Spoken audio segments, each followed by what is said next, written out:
Bună ziua, doamnelor și domnilor, și bine v-am regăsit la un nou episod al emisiunii Moda pentru mâine cu Dr. Ana.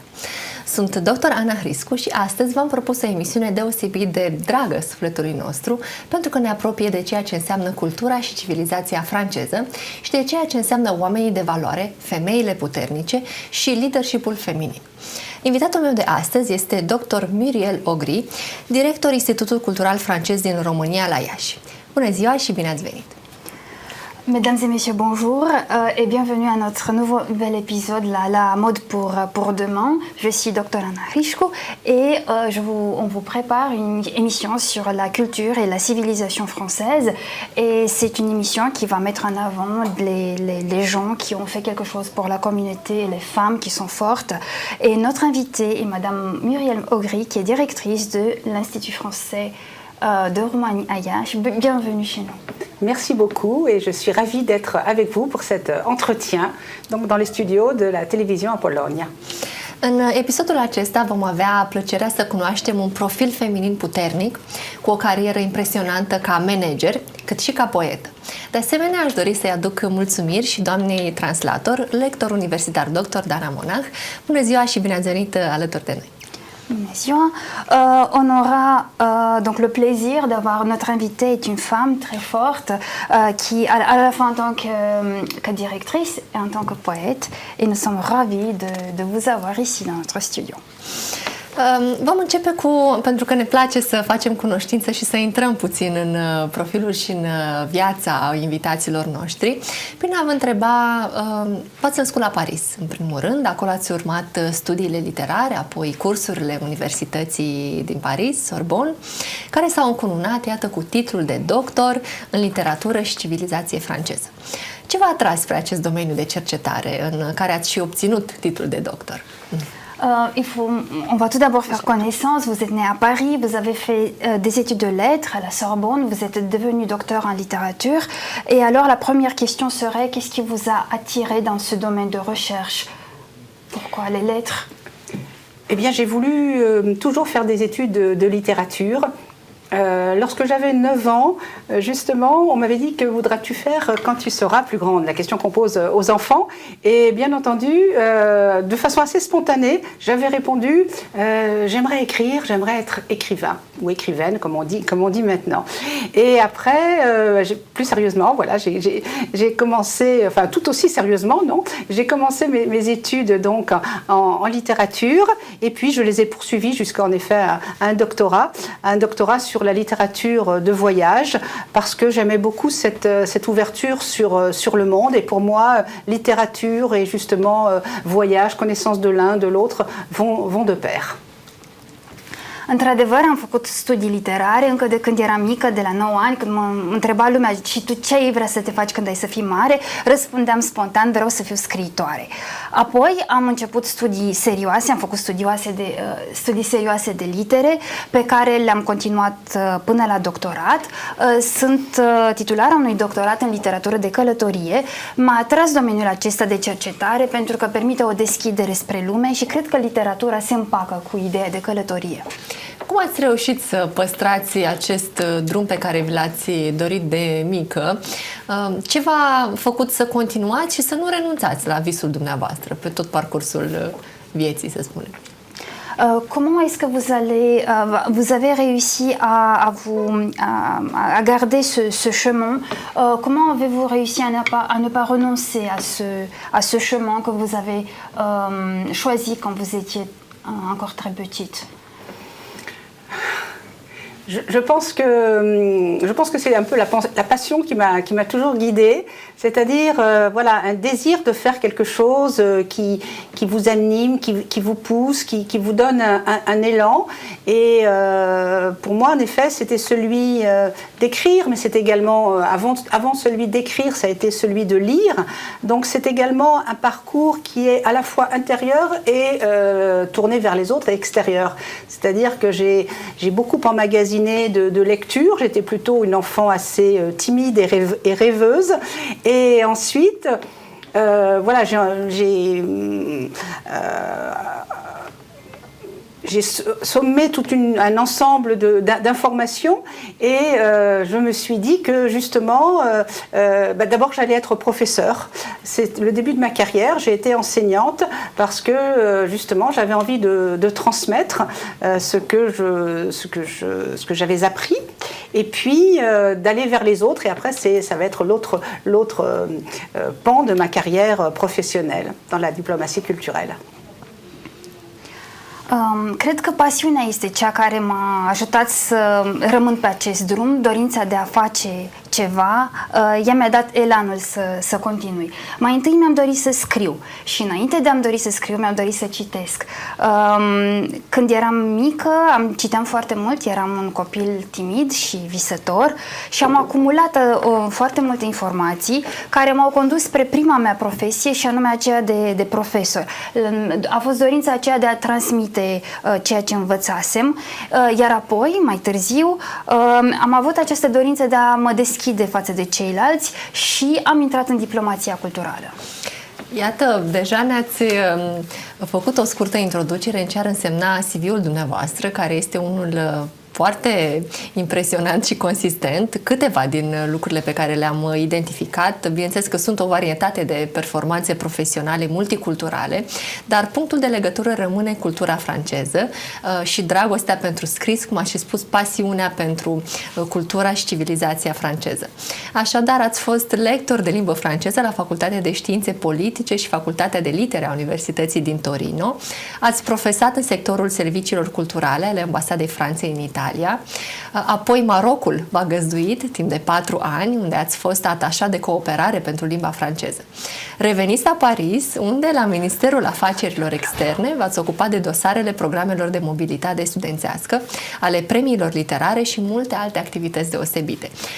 Deocamdată punem o mică pauză aici, până să ajungem în zona de diplomație culturală și aș dori să vă întreb, cât de dificil v-a fost să plecați din țara natală și să vă dedicați în totalitate, trup, suflet, timp, profesie, acestei misiuni de promovare și dezvoltare a culturii și civilizației franceze în alte țări? Vous avez un CV extrêmement riche que je ne vais pas résumer. Vous avez fait carrière dans la diplomatie dans différents pays. Et la question est, qu'est-ce qui vous a poussé à quitter la France pour travailler dans ce domaine de promotion de la langue et de la civilisation française? Alors, comme je vous disais, j'ai rédigé une thèse sur la littérature de voyage et j'avais un père enseignant qui m'a donné le goût des voyages. Nous voyagions tout l'été depuis que j'avais 10 à 11 ans. Et donc ce goût de rencontrer l'autre, ce goût du déplacement ne m'a pas quitté justement depuis l'enfance. Et pour moi, je n'envisage pas la permanence longtemps dans un même pays. Donc en effet, je suis française, je suis très fière de mon pays, je suis fonctionnaire de l'État français et chargée donc de divulguer la culture et la langue française à l'étranger. Mais justement, je suis très contente d'être à l'étranger. Souvent je dis d'ailleurs, je suis une Française de l'étranger. J'avoue avoir un peu plus de mal, comme d'ailleurs beaucoup de compatriotes, lorsque nous revenons dans notre pays et nous nous retrouvons forcément avec nos compatriotes, mais que parfois l'échange manque. Et je trouve que le côté magnifique de notre profession, c'est justement de rencontrer les gens, les habitants du pays dans lequel nous sommes nommés, et puis d'avoir des expériences très variées, puisque je suis maintenant en Roumanie, mais j'ai été avant au Maroc et avant en Italie. Donc il s'agit de pays qui ont bien entendu leur passé, leur tradition, leur histoire, leur langue, et qu'à chaque fois c'est également une remise en question, et c'est ça que j'aime beaucoup.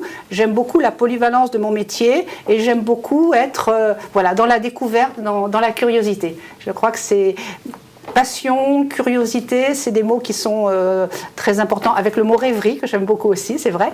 Ce sont des mots qui m'animent et que je fais mien dans ma profession. Da, am scris o teză pe literatură de călătorie. Tata era profesor și când eram mică făceam multe călătorii împreună, mai ales vara, încă de când aveam 10-11 ani, și cred că am avut întotdeauna acest gust pentru a-l întâlni pe celălalt și pentru călătorie. Și nu prea pot să stau foarte mult timp în aceeași țară. Sunt mândră că sunt franțuzoaică, sunt un funcționar al statului francez, însă îmi desfășor activitatea în străinătate și mă simt bine în străinătate. Spun uneori despre mine, sunt o franțuzoaică din străinătate.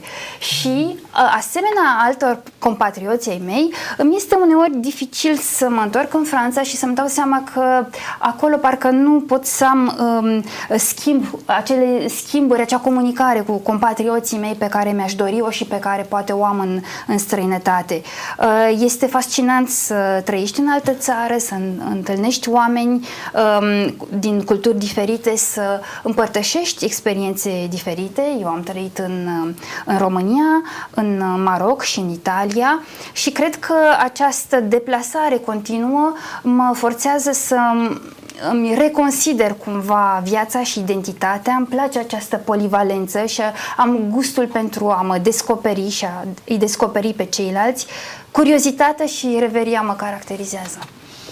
Cu adevărat, este foarte frumos că ați reușit ca parcursul și pasiunea din copilărie să o transformați ulterior în profesie, dar și să vă anime viața, pentru că se vede încă din primele minute ale emisiunii cu câtă poftă de viață vorbiți despre tot ceea ce faceți, ceea ce este cel mai frumos lucru și ceea ce ne-l dorim fiecare de la profesia pe care o îmbrățișăm. Oui, je pense que c'est fascinant le fait que vous avez pu... votre parcours est fascinant puisque vous avez découvert une passion quand vous étiez enfant et cette passion est devenue votre profession et on voit bien que vous mettez beaucoup de cœur et beaucoup d'âme dans tout ce que vous faites. On voit bien que vous avez vraiment envie de vivre et c'est ce que nous désirons tous, en fait, transformer notre passion en métier. De asemenea, aveți o bogată activitate anterioară și în managementul cultural, care apoi s-a transformat și într-o carieră remarcabilă în zona de diplomație culturală. Din anul 2015 sunteți numită timp de 2 ani directoarea Institutului francez din Maroc, apoi din Rabat pentru alți 2 ani. În septembrie 2019 este bine cunoscut că deveniți directoare a Institutului francez din România la Iași. Întrebarea ar fi, ce v-ați propus să realizați? În primul rând, cum ați primit vestea că veți veni în România? Mai fuseseți aici înainte? Iașul în sine, care este cunoscut ca și capitală culturală, istorică, oraș regal al României. Cum ați primit vestea aceasta că veți veni în România și ce v-ați propus în acest mandat aici? Bineînțeles, au fost și anii de pandemie care ne-au făcut de fapt, ne-au provocat la noi tipuri de activități și ne-au deschis orizonturile spre a ne pune la testare creativitatea, să spunem așa. Așadar, câteva idei despre cum ați privit ideea de a veni la Iași, ce știați despre oraș și cum ați receptat aici. Vous avez eu une riche carrière dans la diplomatie et dans le management culturel.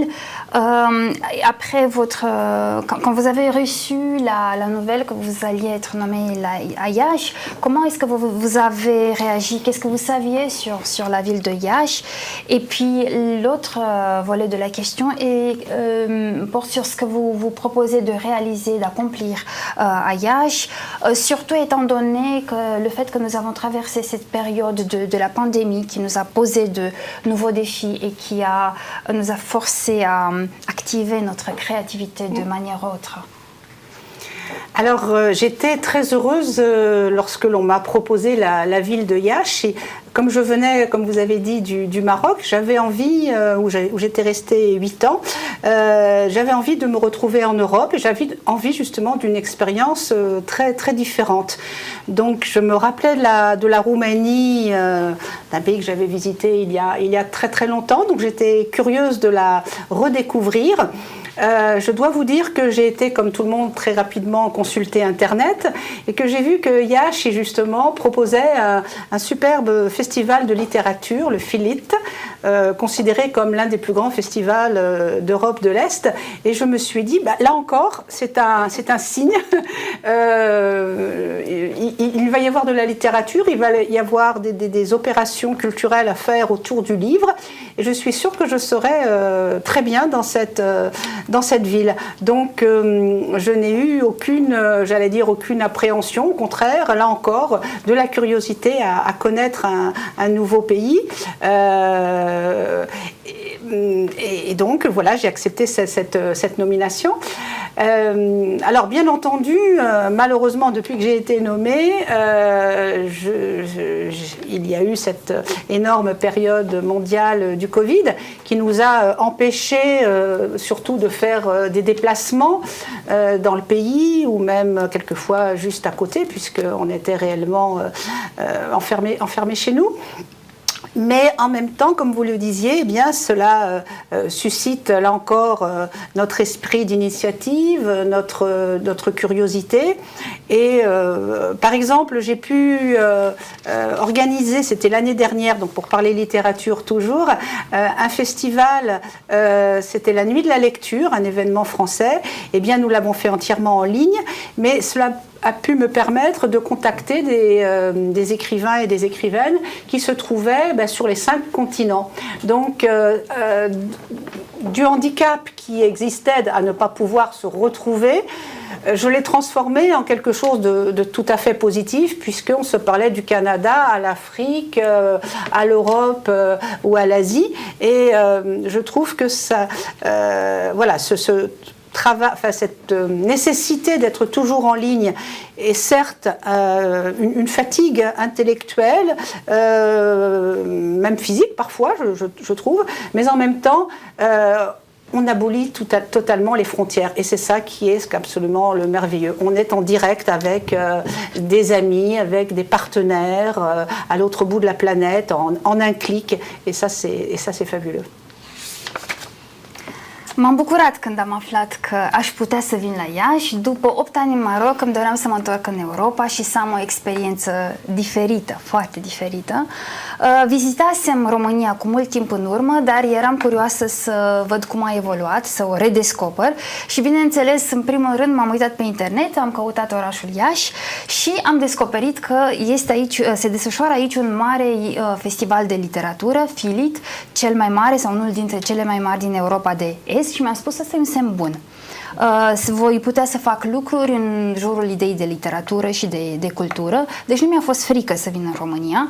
Desigur, am avut perioada aceasta a pandemiei, care ne-a forțat să rămânem închiși o perioadă, care a limitat posibilitatea de a călători, însă ne-a forțat să găsim alte căi, alte piste pentru a ne desfășura activitatea și astfel în 2021 am organizat un eveniment care se numește Nopțile Lecturii, un eveniment total online, care mi-a permis să invit scriitori din lumea întreagă. Deci ceea ce era un handicap, o problemă, imposibilitatea de a ne întâlni fizic, a devenit ceva bun și deși consider că modul acesta de a lucra online este foarte obositor și din punct de vedere fizic și psihic, cred că ne ajută să abolim frontierele. Poți să fii în direct cu lumea întreagă într-un click.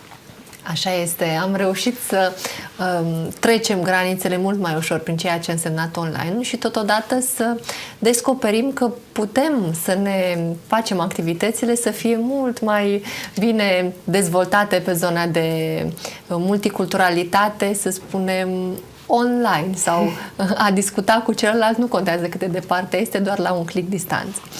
Pentru că ați menționat de acest eveniment în care ați avut invitați din toată lumea, dar și pentru că experiența dumneavoastră internațională este una bogată, ați și fost, iată, în Italia și în Maroc timp de un timp îndelungat, aș dori să vă întreb cum ați resimțit că este privită România în aceste medii profesionale, francofone, poate, pe care le-ați frecventat, cu care sunteți într-un contact continuu.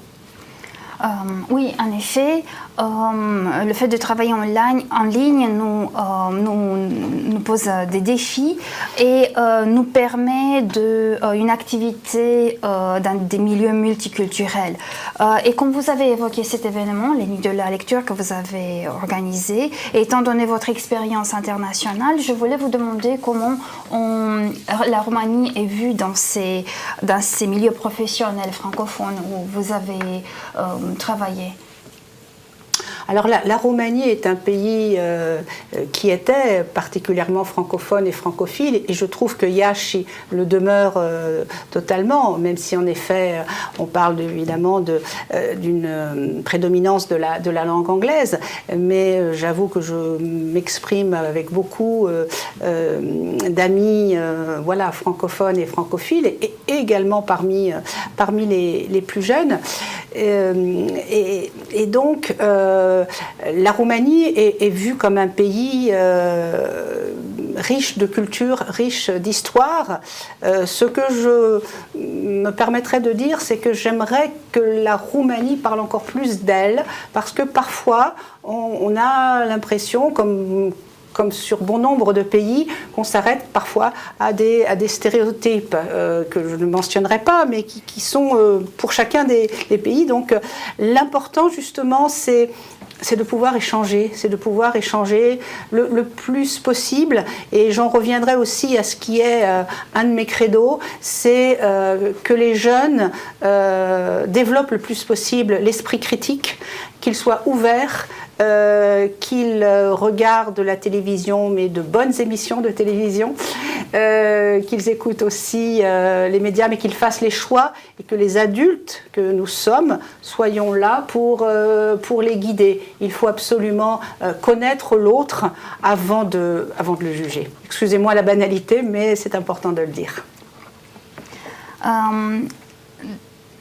Da, cred că știam despre România și știm că România a fost o țară foarte francofonă și francofilă. Cred că orașul Iași a rămas francofon, în ciuda prezenței importante a limbii engleze. Eu am însă numeroși prieteni la Iași, inclusiv tineri, cu care pot vorbi în franceză. România este percepută drept o țară cu o cultură și cu o istorie bogate, însă cred că ar fi important ca România să vorbească mai mult despre ea, pentru că uneori ceilalți se opresc la anumite stereotipuri pe care le cunoaștem cu toții și cred că e important să împărtășim cultura și bogăția acestei țări.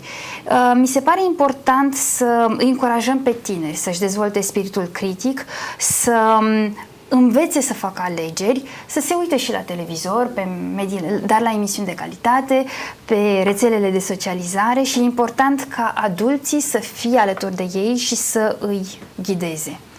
Pentru că ați menționat de conținut media de calitate, care este foarte important. Vedem de multe ori că în mass media centrală din România este vehiculată această idee, că anumite știri, emisiuni de divertisment de la orele de vârf sau de la marile posturi de televiziune prezintă acele subiecte de scandal clasice care panichează oamenii, care îi terifiază, care arată niște știri efectiv de bârfă sau de scandal, sau uneori anumite imagini, comportamente care ajung chiar să depășească conduita bunului simț. Dumneavoastră, iar argumentul pentru acest conținut este că acesta este cerința publicului. Asta e ceea ce face rating. Din poziția dumneavoastră de director, iată, organizator de evenimente, de festivaluri, participant, om care ați cumulat în jurul dumneavoastră și ați reușit să aduceți o masă intelectuală importantă și din alte țări, în care, iată, și tinerii s-au raliat. Considerați că, sau ați resimțit că publicul român, cel ieșean, este atât de refractar dorinței de educație sau de culturalizare? Et puisque vous avez parlé de l'importance d'avoir des médias de qualité, il y a une idée qu'on véhicule dans les médias centraux en Roumanie, le fait qu'il est important ou qu'il est nécessaire de véhiculer des bulletins et des émissions avec beaucoup de scandales, avec des émissions qui provoquent la panique chez les gens, ou bien des images montrer des images qui vont au-delà de la limite du bon sens. Et l'argument pour ce genre d'émission, de contenu, est le fait que c'est la demande du public. Et je voulais vous demander, en tant que directrice et en tant qu'organisatrice d'événements, est-ce que vous pensez que le public roumain, et les jeunes notamment, seraient tellement réfractaires à l'idée d'éducation et de culture? Je ne le pense pas du tout. Je ne le pense pas du tout. J'ai une excellente opinion de la jeunesse. Je pense juste qu'ils ont des outils beaucoup plus justement rapides, qui parfois les invitent à une certaine paresse. Néanmoins, justement, il faut absolument lutter contre celle-là. Je ne pense pas du tout que les jeunes Roumains, plus que les autres jeunes Européens, soient réfractaires à d'autres types de cultures. Ils deviennent ce que nous les formons. Nous-mêmes avons été formés par nos professeurs, nos parents, nos amis plus âgés. Enfin, c'est une boucle évidemment qui continue. Je pense réellement qu'il faut encourager la vision de bons programmes, la lecture des chefs-d'œuvre des différents patrimoines européens et extra-européens, la littérature contemporaine, les films, le théâtre, enfin, toute forme de culture. Oui, c'est le mot culture qui s'impose, c'est-à-dire que tout peuple aussi ira de l'avant si les bases culturelles de la jeunesse sont solides. Et là, je suis profondément enseignante avant d'être directrice. C'est absolument capital de donner des bases. Et bien entendu, après, les jeunes peuvent faire leurs erreurs. Je ne juge pas ces émissions que je ne connais pas d'ailleurs, que je ne regarde pas, mais évidemment je ne les ignore pas totalement, mais néanmoins plonger dans le drame, plonger dans l'excès ne me semble absolument pas une issue pour notre monde. Il faut montrer davantage de vision positive du monde, de façon justement à essayer d'aller vers un monde de paix. Et je pense que malheureusement la situation aussi internationale doit nous faire énormément réfléchir. Donc oui, pour un monde de la culture qui sera un monde de paix.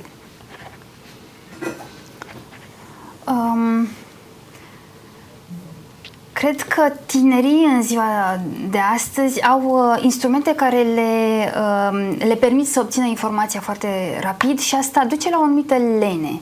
Însă cred că este important să luptăm împotriva acestei reacții și am încredere în tinerii din România. Tinerii devin ceea ce ajutăm noi să devină, așa cum noi am devenit ceea ce ne-au ajutat profesorii, părinții noștri să devenim, și de aceea încurajez pe tineri să se uite la emisiuni de calitate, să citească literatură de calitate. Cultura mi se pare un element deosebit de important în viața unui popor și de aceea este important să le dăm tinerilor baze culturale sănătoase și solide.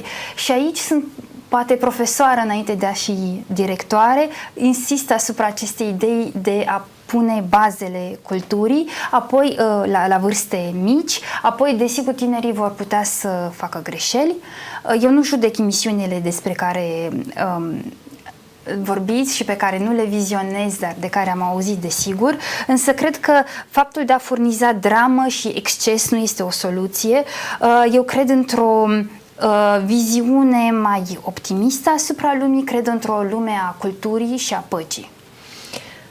Lucrurile pe care le-ați spus, așa cum bine ați menționat, bineînțeles că vin din prisma pedagogului, a formatorului de tineri, a omului care formează viitoarele elite ale comunității, iată cum este și unul dintre motorile emisiunii noastre, pentru că ne place să invităm acei oameni care pot oferi informații pertinente pentru viitoarele elite și pentru comunitatea de mâine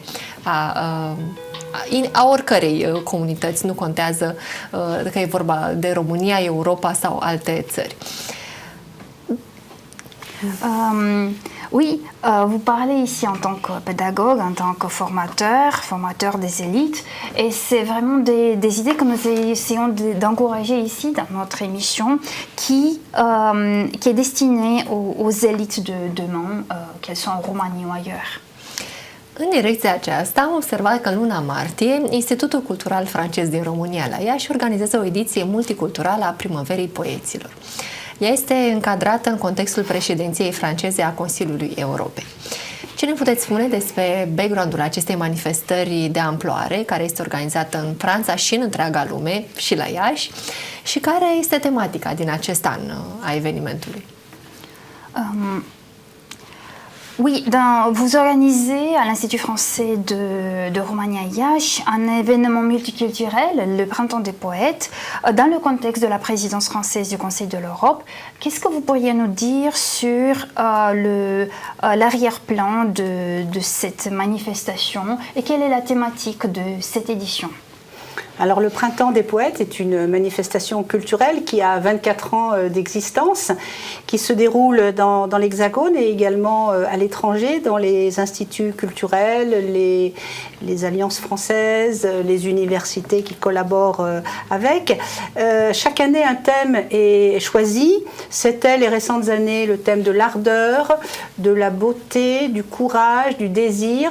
Et cette année, c'est le thème de l'éphémère qui a été choisi. C'est un thème particulièrement saisissant, particulièrement en phase avec notre monde. Et nous avons en effet souhaité le décliner de façon européenne.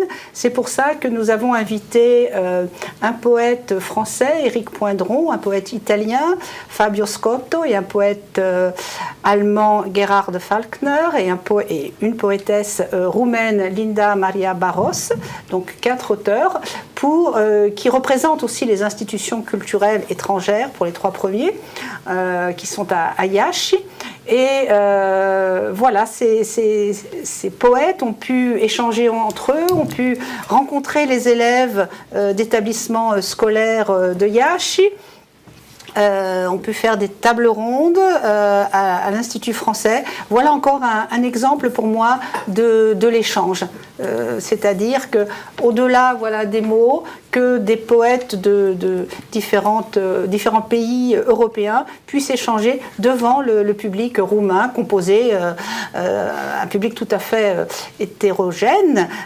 Je voulais aussi préciser qu'il y avait par exemple un atelier intergénérationnel qui était une idée qui me tenait assez à cœur, à savoir de faire travailler sur la rédaction de poèmes des jeunes enfants et des personnes plus seniors. Donc l'atelier intergénérationnel partait de 10 à une soixantaine d'années. Primăvara Poeților este o manifestare organizată deja de 24 de ani, atât în Franța cât și în străinătate, prin intermediul institutelor culturale, al alianțelor franceze, al universităților, și de-a lungul timpului au fost alese diferite teme, precum ardoarea, frumusețea, curajul. Tema din anul acesta este una extrem de actuală și anume efemerul. Am invitat la Institutul francez o serie de poeți din diferite țări reprezentate la Iași de către institute culturale. A venit Éric Poindron din Franța, Fabio Scotto din Italia, un poet din Germania și Gerhard Falkner și Linda Barros din România. Aceștia au putut să discute, să schimbe idei, să întâlnească publicul românesc, publicul de la Iași, un public deosebit de heterogen, Și am organizat tot în cadrul acestui eveniment un atelier intergenerațional de poezie. Este o idee care mi era foarte dragă. Copii, tineri și oameni mai în vârstă s-au reunit împreună pentru a scrie poezii. Iar vârsta participanților a fost de la 10 până spre 60 de ani. Cu siguranță că zona culturală și mai ales cea de literatură sau de poezie rămân un bun pod de comunicare între generații și între țări și diferite culturi. Și dumneavoastră aveți un parcurs puternic literar, sunteți membra a PEN Clubului francez, a Societății Oamenilor de Litere din Paris și a Parlamentului Scriitoarelor Francofone în domeniul creației literare. Ați contribuit la numeroase antologii poetice, ați scris în numeroase volume de novele. Aș dori să vă întreb, ca și autor, care sunt câteva dintre tematicile abordate pe care le-ați resimțit în publicațiile dumneavoastră ca necesare pentru publicul larg? Ați resimțit că publicul ar fi bine să fie poate mai conștient de anumite tematici în toată această eră a vitezei, a efemerului, poate? Care sunt câteva din aceste tematici?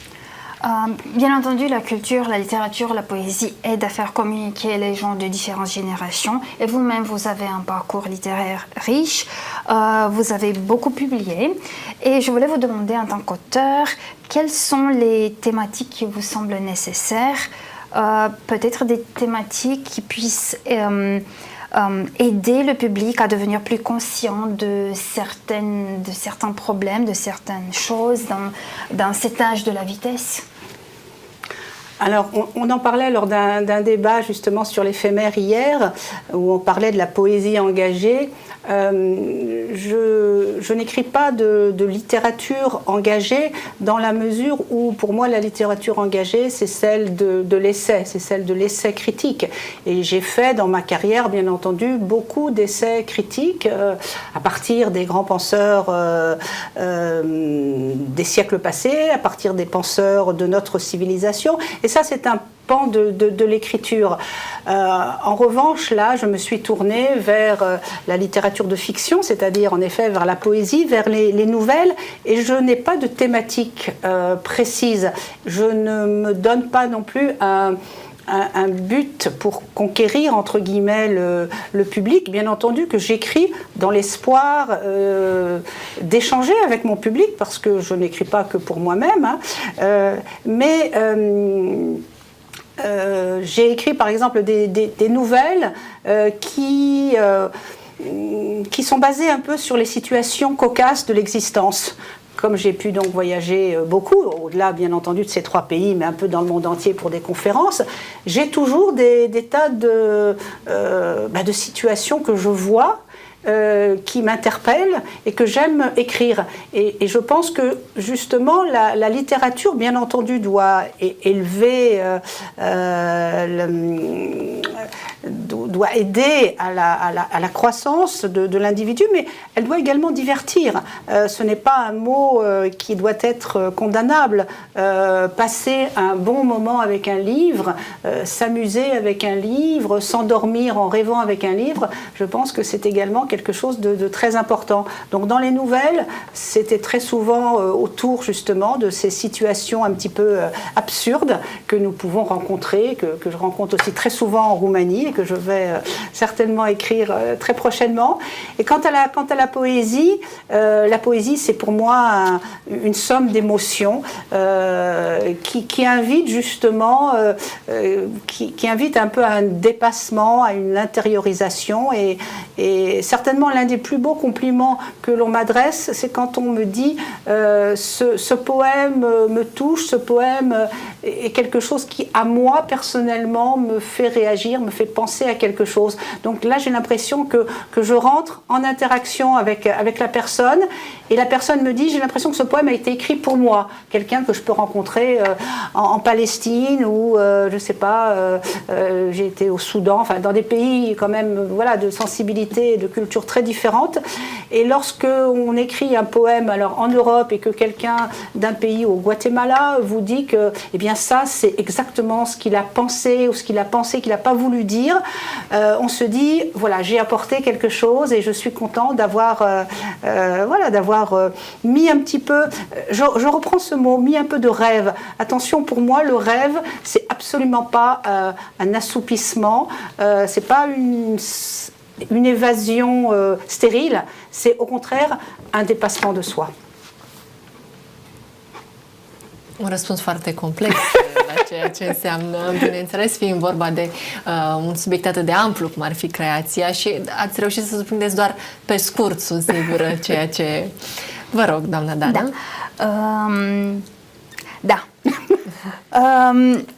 Eu nu fac poezie angajată, nu fac literatură angajată, cu excepția eseului. Am scris multe eseuri critice, pornind de la reflexiile unor gânditori din vechime sau contemporani, însă îmi place să scriu poezie și îmi place să scriu nuvele, fără să am o tematică precisă, fără să am un scop de a convinge sau de a atrage un anumit public.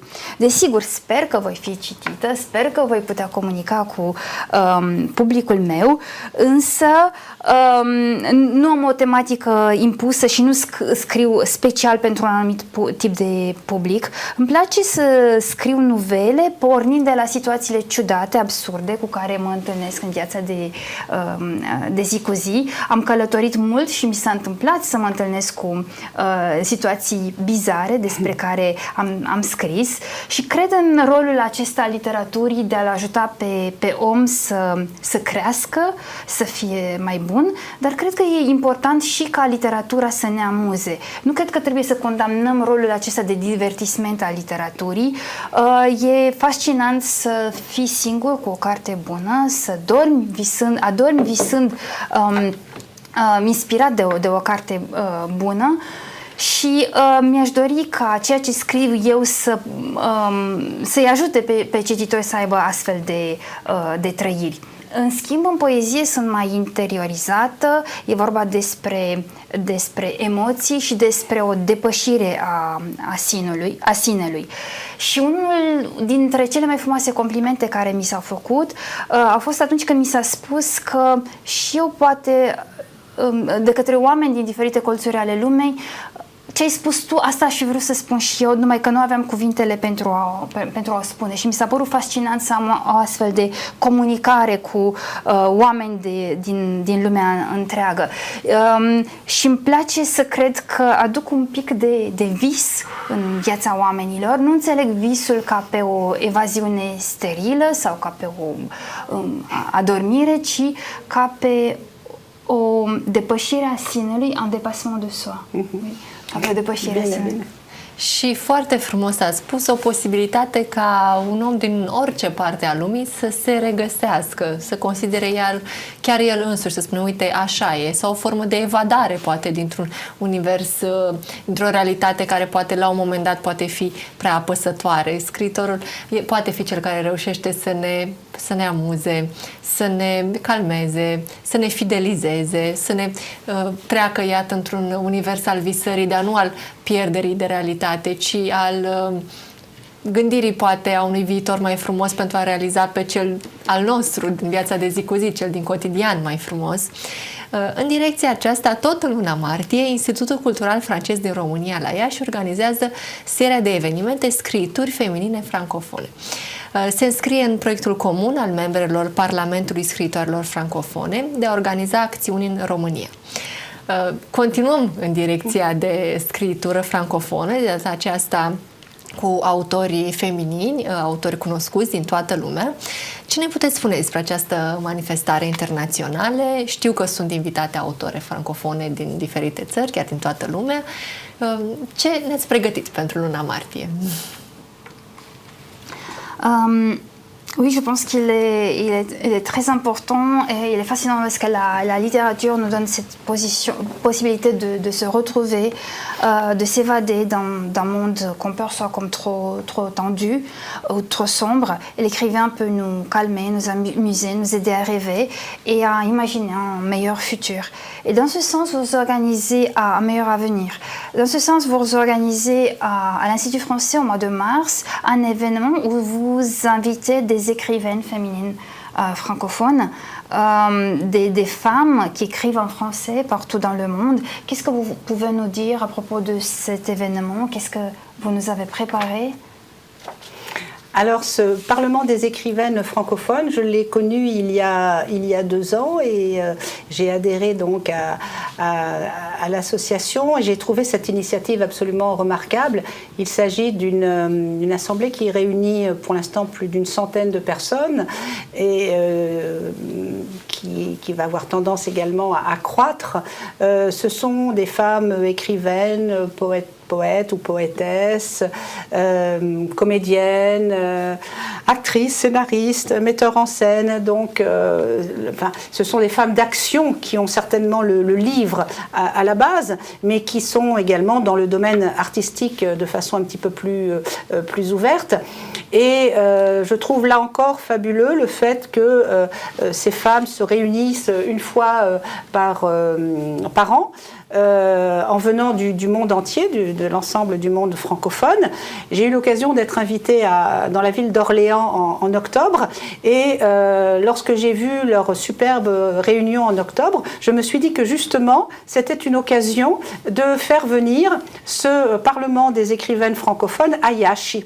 C'était véritablement alors, je ne vais pas dire un rêve, autrement vous allez dire que... Voilà, c'est un rêve qui s'est concrétisé. Vous voyez bien que les rêves ne sont pas simplement, de l'affabulation. Non, c'était quelque chose, oui, que je trouvais ça assez fabuleux et qui est en train de se concrétiser puisque dimanche, nous accueillons ces auteurs qui viennent du Canada, de Belgique, du Maroc, de Tunisie, de France et bien entendu de Roumanie. Donc 13 femmes qui vont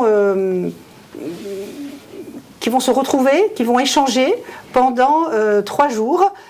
Autour, bien entendu, de leur production littéraire, mais également qui vont échanger de nouveau avec les élèves, qui vont aller au musée de la littérature, qui vont découvrir le trajet francophone de Iași. Donc voilà, c'est pour moi une grande joie de faire venir ces femmes. Et puis bien entendu, je suis particulièrement aussi attachée au fait qu'il s'agisse de femmes, puisque voilà, néanmoins, il reste encore beaucoup d'avancées à faire dans notre monde et que maintenant, en effet, la parole se libère, mais qu'il convient d'être très, très attentif et qu'il y a des pays dans lesquels la parole de la femme est brimée. Donc, voilà, pour moi, il est très important d'avoir réuni ces écrivaines, ces penseurs qui chacune un petit peu vont faire avancer un petit peu notre monde. C'est des petites marches les unes après les autres. Am cunoscut acest parlament al scriitoarelor francofone, al scriitoarelor francofone acum 2 ani și am fost fascinată de această inițiativă. Sunt mai mult de 100 de persoane în această organizație care crește. E vorba de scriitoare, de poete, actrițe, femei care sunt implicate în cultură, în literatură, dar care au și această deschidere spre lume și spre acțiune. Și ele se întâlnesc o dată pe an. Le-am întâlnit în octombrie la Orléans și mi-am spus a fi grozav să le aduc la Iași.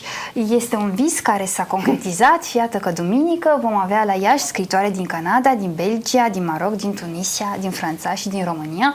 13 femei vor veni la Iași și timp de 3 zile vor discuta, vor vorbi despre scriitura lor, se vor întâlni cu elevi și cu studenți, vor descoperi Muzeul Literaturii și Francofonia din Iași și mi s-a părut fascinant faptul că am putut să le aduc la Iași. E important că ele sunt femei și știm că mai sunt încă multe de făcut cu privire la statutul femeii în unele țări din lumea aceasta și e important ca ele să își poată găsi, să aibă dreptul la cuvânt, dreptul de a vorbi, să fie ascultate. Și cred că astfel fiecare dintre ele va contribui puțin câte puțin ca lumea noastră să fie mai bună. Ce mesaj ați avea ca încununare a acestei emisiuni și a evenimentelor care urmează, activităților care urmează la Institutul Cultural Francez de la Iași? Ce mesaj ați avea pentru telespectatorii noștri, fie ei de vârsta a treia, fie ei tineri, poate femei, cei care ne urmăresc? Pour conclure, est-ce que vous auriez un message pour nos spectateurs, qu'ils soient jeunes ou plus âgés? Le message à donner, je veux bien donner un message, mais jamais de donner de leçons, parce que nous ne sommes personne pour donner des leçons. Donner un message, c'est pour moi, c'est toujours d'avoir de l'espoir,